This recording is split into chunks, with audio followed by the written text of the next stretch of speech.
Top actor Wesley Snipes reportedly had Hollywood put him on a blacklist for a film project worth nearly $10 million. But when casting directors refused to cast him, things went south.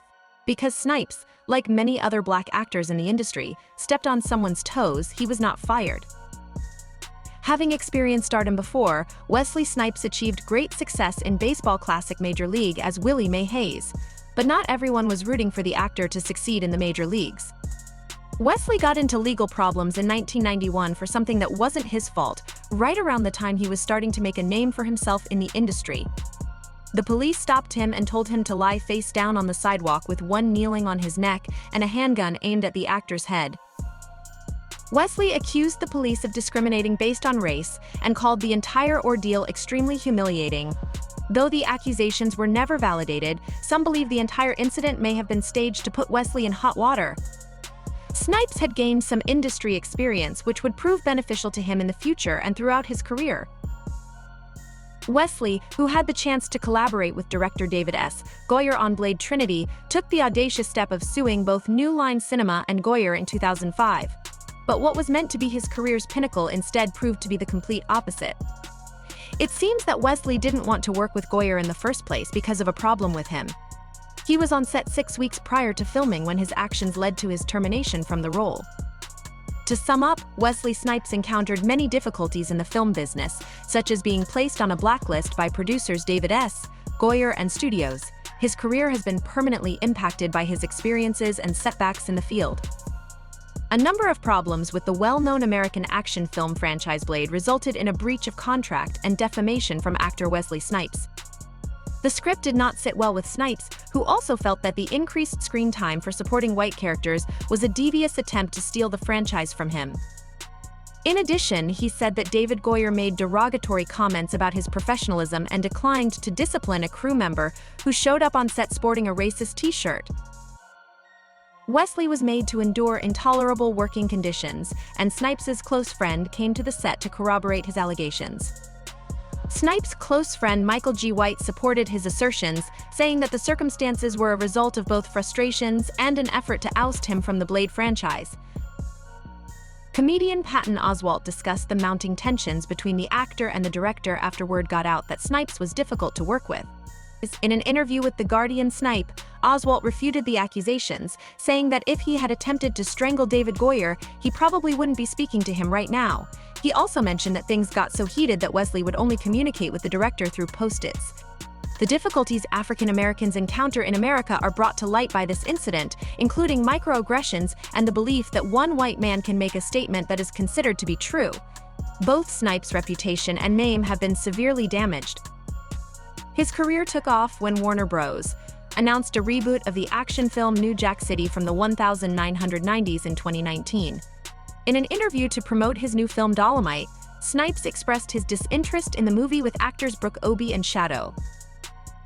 In conclusion, there were a lot of problems with the Blade franchise, such as slander, contract violations, and mistrust between the director and the actor. African Americans continue to face obstacles in the entertainment industry, as evidenced by the ongoing controversy and defamation directed towards Snipes and his fellow actors. The author of this work talks about how black actors are portrayed negatively in the movie business, especially in Wesley's films. Wesley wanted to leave black actors alone if the movie was successful at the time because he thought it presented them in a negative light. Additionally, he voiced his displeasure with the notion of fostering a drug culture, saying that this was not the place for black people. Wesley is not the first actor to bring attention to the problem of unfavorable black stereotypes in the film industry. Numerous actors have spoken out against the treatment of African American actors unfairly by the Hollywood elite. For instance, Tyler Perry has come under fire for caving in to Hollywood and leaving his hometown. After Chris Rock deftly attacked Tyler for perpetuating negative stereotypes of black people in his movies, the entire industry was gripped. When American author and cultural critic Gila Lemieux wrote an open letter to the highly regarded director criticizing his filming decisions, Tyler Perry also became the talk of the town. The portrayals of black people in Lemieux's films and television programs Meet the Browns and House of Pain, which are characterized by antiquated stereotypes of crude, sassy black women and buffoonish, emasculated black men, caused him to express mixed emotions. She couldn't allow networks and advertisers to believe that these stereotypes were okay while still wanting to support Tyler's work.